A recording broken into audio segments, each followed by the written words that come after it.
નમસ્કાર. ચાલો આજે આપણે આઈટીઆઈ કરેલા ઉમેદવારો માટે એકદમ સ્પષ્ટ અને વ્યવહારુ રોડમેપ બનાવીએ, જેથી સરકારી નોકરી મેળવવાનો રસ્તો સરળ બની જાય. તો આ રોડમેપમાં આપણે શું શું જોવાના છે? સૌથી પહેલાં રાષ્ટ્રીય સ્તરે ક્યાં મોટી ભરતીઓ થાય છે એ જાણીશું. પછી ખાસ કરીને ગુજરાતમાં કઈ તકો છે એના પર ધ્યાન આપીશું. એપ્રેન્ટિસશીપ કેમ એક અગત્યનું પગલું છે એ સમજીશું અને છેલ્લે પરીક્ષાની તૈયારી કેવી રીતે કરવી એની પરફેક્ટ સ્ટ્રેટેજી બનાવીશું. તો ચાલો આપણી સફરની શરૂઆત કરીએ રાષ્ટ્રીય સ્તરની ભરતીઓથી, જ્યાં સૌથી મોટી અને સૌથી વધુ તકો રહેલી છે. અને આમાં સૌથી પહેલું નામ આવે છે ભારતીય રેલવેનું. કહી શકાય કે આઈટીઆઈ કરેલા ઉમેદવારો માટે આખા દેશમાં આ સૌથી મોટો નોકરીદાતા છે, જ્યાં ટેકનિકલ રોલ્સની ભરમાર હોય છે. જરા તકોનું પ્રમાણ તો જુઓ. ખાલી એક જ પોસ્ટ એટલે કે આસિસ્ટન્ટ લોકો પાયલટની 2026માં 9,970થી પણ વધુ જગ્યાઓ માટે ભરતી પ્રક્રિયા ચાલી રહી છે. આ આંકડો જ બતાવે છે કે તકો કેટલી વિશાળ છે. આ કોષ્ટક પર નજર કરીએ તો મુખ્ય ભૂમિકાઓ એકદમ સ્પષ્ટ છે.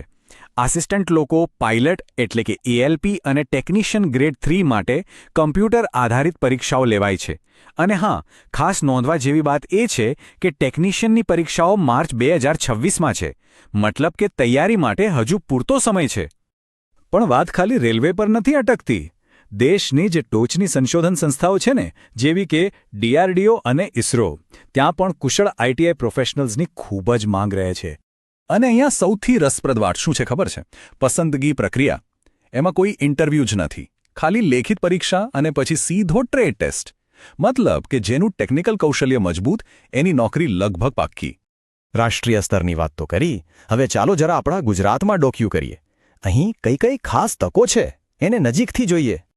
તો અહીંયા સ્થાનિક ઉમેદવારો માટે મુખ્ય સવાલ એ છે કે આપણા રાજ્યમાં સૌથી વધુ ભરતીઓ ક્યાં અને કયા ક્ષેત્રોમાં થાય છે. અને જુઓ, ગુજરાતમાં પણ વિકલ્પોની કોઈ કમી નથી. એક તરફ પાવર સેક્ટરમાં MGVCL જેવી કંપનીઓ છે, તો બીજી બાજુ GSSB દ્વારા આઈટીઆઈમાં જ સુપરવાઇઝર ઇન્સ્ટ્રક્ટર બનવાની પણ તક છે. અને એટલું જ નહીં, GSRTC જેવી સંસ્થાઓમાં ટ્રાન્સપોર્ટ સેક્ટરમાં પણ સારી એવી જગ્યાઓ હોય છે. હવે એક એવી સ્ટ્રેટેજીની વાત કરીએ જે ખરેખર ગેમ ચેન્જર સાબિત થઈ શકે છે, પણ ઘણા લોકો એના પર ધ્યાન નથી આપતા. એ છે એપ્રેન્ટિસશીપ. એને ખાલી એક ટ્રેનિંગ તરીકે નહીં, પણ સરકારી નોકરીમાં પ્રવેશવા માટેના પહેલા પગલાં તરીકે જોવી જોઈએ. તો આ ટ્રેડ એપ્રેન્ટિસશીપ છે શું? સાવ સાદા શબ્દોમાં કહીએ તો આ એક પ્રકારની ઓન ધ જોબ ટ્રેનિંગ છે, જ્યાં કામ શીખવા મળે છે અને ભવિષ્યમાં જ્યારે એ જ કંપનીમાં કાયમી ભરતી આવે ત્યારે એમાં પ્રાથમિકતા પણ મળે છે. અને આનો રસ્તો પણ એકદમ સીધો અને સરળ છે.